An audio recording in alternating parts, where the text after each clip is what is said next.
Comic book writers अक्सर pregnancy को use करते हैं ड्रामा क्रिएट करने के लिए, लेकिन चूंकि ये कॉमिक्स है इसका मतलब अक्सर होता है कि चीजें अजीब और काफी अनकंफर्टेबल हो जाती हैं।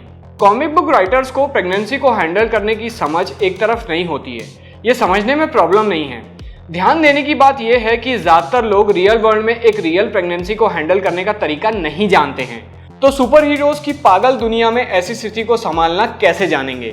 वैसे भी सुपर हीरोज की विचित्र जिंदगी जो खतरे और साहस से भरी हुई होती है, उनके रेगुलर नॉर्मल अनुभव भी कभी कभी उस दुनिया में घसीट लिए जाते हैं। कॉमिक बुक्स में प्रेगनेंसी को एक प्लॉट डिवाइस के रूप में उपयोग करने की प्रॉब्लम ये है कि ये एक बहुत ही ज्यादा वनरेबल टॉपिक है और कॉमिक्स में बहुत सारी प्रेगनेंसी प्लॉटलाइंस आमतौर पे महिलाओं के साथ अन्याय, अत्याचार या उनका शोषण करने वाले मामले से डील करती हैं। ये आम है कि महिलाओं के शरीर का उपयोग किसी विलेनियस एंटिटी के द्वारा उनकी मर्जी के खिलाफ बच्चे पैदा करने के लिए किया जाता है। आज के वीडियो में हम ऐसे ही अजीबोगरीब, डरावनी और कुछ केसेस में बहुत ही क्रीपी कॉमिक बुक प्रेगनेंसीज को एक्सप्लोर करेंगे। तो चलिए शुरू करते हैं। हमारी लिस्ट में सबसे पहला है हॉकाई और स्पाइडरमैन की बेटी। हॉकाई की बेटी एशली बार्टन को उस दौर की स्पाइडर गर्ल के रूप में इंट्रोड्यूस किया गया था। अगर ये अजीब लग रहा है कि हॉकाई की बेटी स्पाइडर गर्ल है, तो इसका कारण ये है कि उसकी माँ टोनिया पार्कर है जो स्पाइडरमैन की बेटी है। फिर इसका मतलब ये है कि एट सम पॉइंट हॉकाई ने शादी की एक नाबालिग टीममेट से, जिससे उसकी एक बेटी हुई। उस वक्त दुनिया खत्म होने की कगार पे थी, तो कोई ज्यादा डेटिंग ऑप्शंस भी नहीं थे, लेकिन हॉकाई का ये काम काफी डिस्गस्टिंग था। लकीली ये सब होने के काफी पहले पीटर मर चुका था, इसीलिए पीटर को अपने टीममेट या दामाद के साथ कोई अजीब बातचीत नहीं करनी पड़ी। हमारी लिस्ट में दूसरा है ईगो और स्टार लॉर्ड की मदर।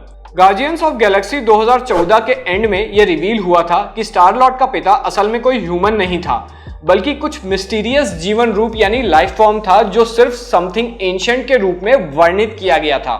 उनका पिता सीक्वल में फिर से उभरा, जहां उन्होंने अपने आप को ईगो एक सेलेस्टियल रिवील किया जिसने एक बच्चे के लिए ह्यूमन का रूप धारण किया था। यह सजेस्ट किया गया कि स्टार लॉर्ड की मां को यह पता हो सकता है कि ईगो स्पेस से आया था, लेकिन वो ये नहीं जानती थी कि ईगो को सिर्फ एक बच्चा चाहिए था, एक कॉम्प्लिकेटेड प्लान के लिए जिसमें अर्थ और बहुत सारे दूसरे प्लैनेट्स को अधिक ईगोस में बदलना था। इसका मतलब यह है कि मेरिडिथ एक डूम्सडे डिवाइस के साथ प्रेग्नेंट थी और अगर उसको ये बात पहले से पता होती तो वो ईगो से कभी प्यार नहीं करती। हमारी लिस्ट में तीसरा है वोल्वरिन के बेटे डेकन की कहानी। राइटर्स वोल्वरिन से मैस करने में मजा लेते हैं, लेकिन जब बात उनके बेटे डेकन की आई तो चीजें बहुत ज्यादा डार्क हो गईं। डेकन का पहला अपीयरेंस वोल्वरिन ओरिजिन्स इशू 10 2007 में हुआ था, जो डैनियल वे और स्टीव डिलन ने लिखा था, और इसकी दुखद कहानी 40s के जापान में शुरू होती है, क्योंकि वोल्वरिन जहां भी जाता था वहां उसे लोगों से लड़ना पड़ जाता था। विंटर सोल्जर को वोल्वरिन की पत्नी इत्सु, जो उस समय प्रेग्नेंट थी, उसको मारने के लिए भेजा जाता है। डेकन को उसकी मां के गर्भ से काटा गया, लेकिन सिर्फ अपनी हीलिंग फैक्टर के कारण वो बच गया। डेकन एक बहुत ही कठिन और दर्दनाक तरीके से दुनिया में आया था, तो ये कोई शॉकिंग बात नहीं थी कि डेकन एक खतरनाक किलर बन गया। इवेंचुअली वो अपने फादर से मिलता है, लेकिन ये बिल्कुल एक खुशी से भरा हुआ रियूनियन नहीं होता है। लगता है उसने अपनी माँ की मौत के बारे में कुछ बुरे इमोशंस को पकड़ा हुआ था और वो अपने फादर वोल्वरिन को अपनी माँ की मौत का दोषी मानता था। हमारी लिस्ट में चौथा है साइक्लॉप्स ने अपनी मरी हुई एक्स गर्लफ्रेंड के क्लोन को प्रेग्नेंट कर दिया था। जीन ग्रे की मौत के बाद स्कॉट समर्स एक औरत से मिला जिसका नाम मैडलिन प्रायर था। वो दिखने में जीन से बहुत मिलती जुलती लग रही थी, जिससे स्कॉट उसमें इंटरेस्ट लेने लगा और उसे मैडलिन प्रायर से प्यार हो गया। उन्होंने शादी की और अंत में उनका एक बेटा हुआ। आमतौर पर यह पूरा सिनारियो काफी क्रीपी होता, क्योंकि इसमें यह समझ में आता है कि स्कॉट ने बस एक जीन ग्रे का रिप्लेसमेंट ढूंढ लिया था। हालांकि जब यह खुलासा हुआ कि मैडलिन जीन ग्रे की एग्जैक्ट कॉपी थी, यानी कि मिस्टर सिनिस्टर द्वारा बनाया गया एक क्लोन, तो चीजें बहुत ज्यादा अनकंफर्टेबल हो गईं। जब असली जीन ने वापसी की तो स्कॉट ने मैडलिन को छोड़ दिया, जिससे ये बात समझ में आई कि वो सिर्फ मैडलिन के साथ इसलिए था क्योंकि वो जीन की तरह दिखती थी, और उस वजह से स्कॉट अपने बेटे को छोड़ने के लिए भी तैयार था। हमारी लिस्ट में पांचवा है the Hulk gang.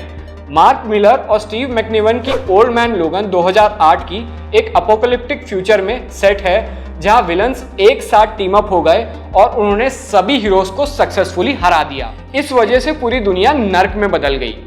For example, इस भविष्य में एक टेरिटरी है जिसे हल्कलैंड के नाम से जाना जाता है, जहां हल्क और उसके बच्चे, जिन्हें हल्क गैंग कहा जाता है, उस पर राज करते हैं।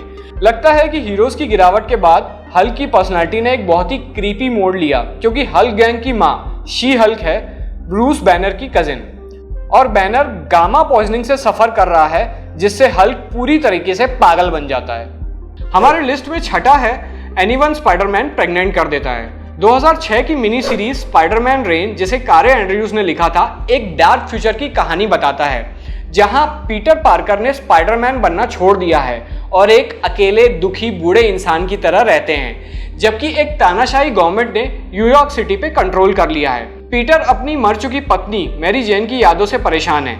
इससे पता चलता है कि पीटर उसकी मौत के लिए जिम्मेदार हैं, क्योंकि उसके बॉडीली फ्लूइड रेडियो एक्टिव हैं। तो हर बार जब पीटर पार्कर ने मैरी जेन के साथ सेक्स किया, तब उसका लीथल रेडिएशन मैरी जेन के शरीर में चला जाता है। तो ये बोलना कुछ ज्यादा नहीं होगा, बट राइटर्स ये ही पॉइंट आउट कर रहे हैं कि स्पाइडरमैन का स्पर्म डेडली है। यदि हम मान लें कि मेन स्ट्रीम कॉमिक्स में उन्होंने मैरी जेन को प्रेग्नेंट किया, तो फैंस को ये सोचने की जरूरत हो सकती है कि क्या पीटर मैरी जेन की जान सिर्फ सेक्स करने के लिए खतरे में डाली गई। ये काफी बेवकूफी की बात है। अगर आपको कॉमिक बुक्स पे बना हमारा ये वीडियो पसंद आया हो तो वीडियो को लाइक जरूर करें, अपने कमेंट जरूर दें और चैनल को सब्सक्राइब करना ना भूलें।